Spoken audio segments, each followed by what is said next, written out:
If you want to understand who you are today, you have to walk back to a time you barely remember.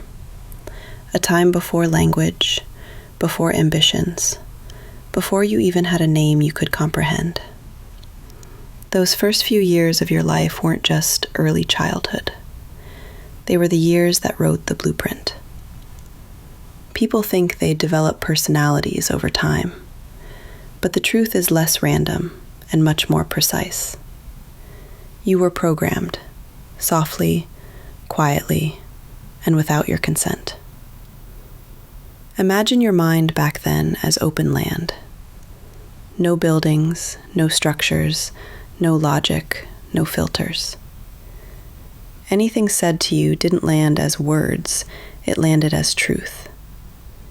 When someone raised their voice, the truth you absorbed was, love withdraws when I upset people. When someone hugged you after you fell, the truth you absorbed was, comfort is available when I'm hurting. When someone ignored your needs, another truth formed. My feelings don't matter. None of these were conscious. None of these were taught explicitly. They were felt truths, and felt truths become beliefs long before spoken ones do. Think of your earliest years as the wet cement phase. Everything, tone, expression, silence, chaos, left a mark. And the cement hardened gradually, forming the structure you now call me. The adult, you might say, I'm just someone who overthinks. I'm shy. I don't trust easily. I push people away. I always attract the wrong relationships. I sabotage myself. I struggle with money. But underneath every adult struggle is a childhood sentence, a hidden root, a belief that got wired in before you knew what wiring meant. This is the psychological layer. But there is another layer, one people don't talk about because it feels almost mystical. It's the metaphysical imprint. When you were young, you didn't only form beliefs cognitively, you imprinted patterns energetically. Your body stored emotions as tension. Your nervous system learned how much safety it was allowed to feel. Your subconscious learned what kind of life you were meant to expect. Those patterns stayed with you. They guide your reactions, your fears, your dreams, your decisions, your sense of what is possible. Your adult life is not random. It is an echo of those first years. You might think, but that was a long time ago. How do I change something I can barely remember? And that brings us to the doorway this audiobook will open for you. Because while the past shaped you, it is not beyond your reach. There is a way to speak to the part of you that was created back then. Not through logic, not through willpower, but through symbolism, through imagery, emotion, and repetition. This is where the picture comes in.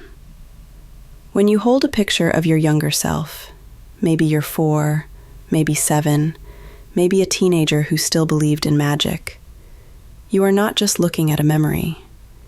You are looking at the original version of your subconscious, the earliest self, the one who absorbed everything without questioning anything, the one who still lives inside you. Most people don't realize how powerful it is to face that version of themselves, to see the innocence, to see the purity, to see the vulnerability, to see the child who only wanted safety, warmth, belonging, consistency, and to speak to them. Not as the adult who is frustrated, not as the adult who is tired, but as the adult who finally knows better.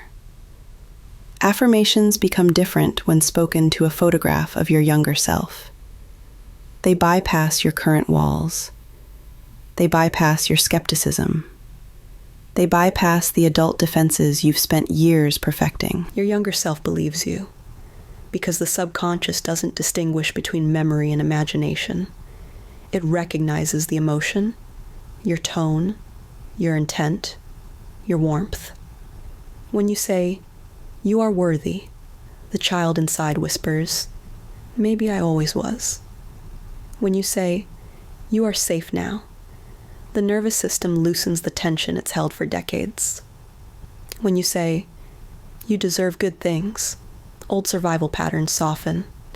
Speaking affirmations to an old picture is like rewriting the blueprint at the point it was created. You're not trying to force new beliefs onto an adult mind that argues, debates, resists. You are offering new truths to the child who originally accepted everything without resistance. And the shift begins. This chapter is your foundation. Before we talk about change, you need to understand the origin. Before you rewrite, you need to know what was written. Before you heal, you need to know where the wound lives. Your early years matter, not because they limit you, but because they show you where to begin. In the next chapter, we'll dive into the science and metaphysics of subconscious reprogramming. We'll explore how beliefs form, how they become automated, and how speaking to a photo of your younger self subtly rewires the emotional brain. But for now, just remember this. You didn't choose your early programming, but you can choose your rewrite. If Chapter 1 revealed the origin of your beliefs, this chapter reveals how they survived, how they kept living through you, shaping your choices long after you forgot where they came from. Most people assume their beliefs come from thinking, but beliefs don't begin in the mind. They begin in the nervous system. Your early experiences taught your body what to expect from the world. Before you could analyze anything, you learned to feel certain truths. If love was inconsistent, your body learned to scan for threats, even in calm rooms. If affection was rare, your body learned to shrink instead of reach. If anger was common, your heartbeat learned to race long before voices were raised. If safety was unpredictable, your body never fully relaxed, even in peace. These impressions became automatic.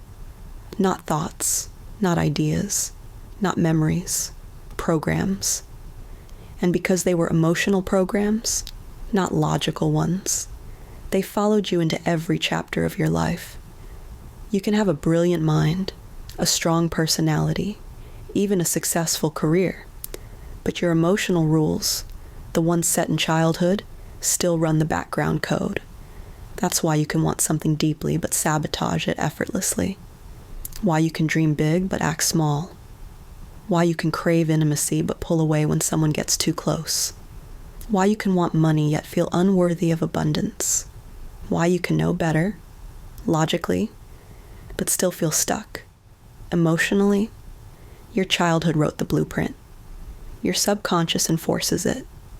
Think of your subconscious as the architect of your reality. You might consciously say, "I want a healthy relationship."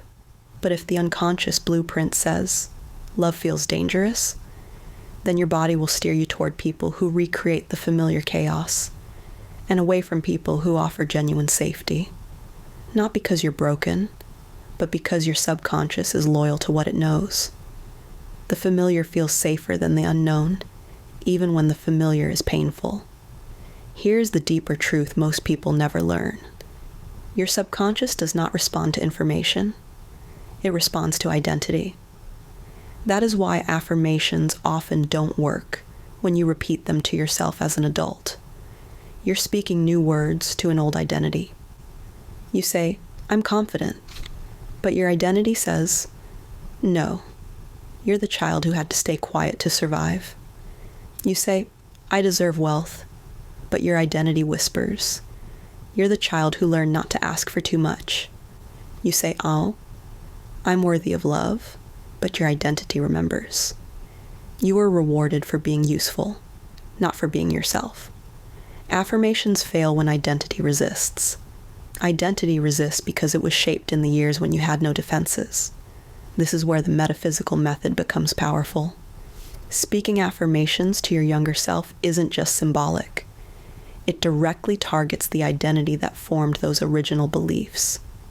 When you hold that photograph, a picture from a birthday, a school uniform day, a random afternoon where you didn't yet know what life would ask of you, you create a bridge. The adult self meets the original self. The present meets the past. And your subconscious, which doesn't perceive time the way the conscious mind does, recognizes the picture as self, not as a memory. The adult voice becomes a new source of programming. Let's break down why this works. 1. The subconscious communicates through imagery, not logic. Pictures bypass mental arguments. A photo of your younger self activates the emotional brain, the same brain that stored your earliest beliefs. 2. The subconscious responds to emotional tone, not intention. When you speak to the child in the photo with warmth, compassion, or authority, your nervous system hears it as nurturing. It receives what it never got. 3. The subconscious updates through repetition plus safety, not force, not pressure, not denial, safety. When you gently speak new truths to your younger self, you create a repeated emotional pattern that begins rewriting the stored blueprint. 4. You become what you comfort. The moment you begin comforting the younger self, your brain begins building a new identity, the identity of someone who deserves protection, affection, abundance, clarity, and growth. There is a psychological explanation for this, and there is a metaphysical one: energy imprints. Every version of you still exists energetically. Your 4-year-old self, your 9-year-old self, your teenage self, your early adult self, making naive decisions. When you look at an old photo, you connect energetically to that past version of you. Your words don't just rewire your mind. They travel into the emotional timeline. They touch the original moment. The healing doesn't just happen now. It echoes backward. This is why people feel emotional when they speak affirmations to a childhood picture. They're repairing the original wound, not the symptom. This chapter teaches you the mechanism. The next chapter will teach you the method, the exact step-by-step process to rewire your core beliefs using childhood imagery, emotional resonance, and identity-based affirmations. Because healing isn't about changing who you are. It's about returning to who you were before the world taught you how to shrink. By now, you understand the origin of your beliefs. You understand how they were formed, how they were stored, and why they still shape your life. You know that your subconscious responds to identity, imagery, emotion, and repetition, not logic alone. Chapter 3 is where it all comes together. This is the chapter where you learn the method, the practical, metaphysical, psychological ritual that uses your younger self's image to rewrite the blueprint you inherited from childhood. Not a vague concept, not a poetic metaphor, a clear, structured, repeatable process. And most importantly, it is gentle. It does not force change. It invites it. Step 1. Choose the right photograph. Not every picture of your younger self carries the same emotional resonance. The right photo is one where you feel something when you look at it. It might be a picture of you smiling shyly. It might be one where you look uncertain, or hopeful, or curious. It might be a school portrait, a birthday snapshot, or a moment where you didn't yet know how the world worked. Pick the photo that makes you pause.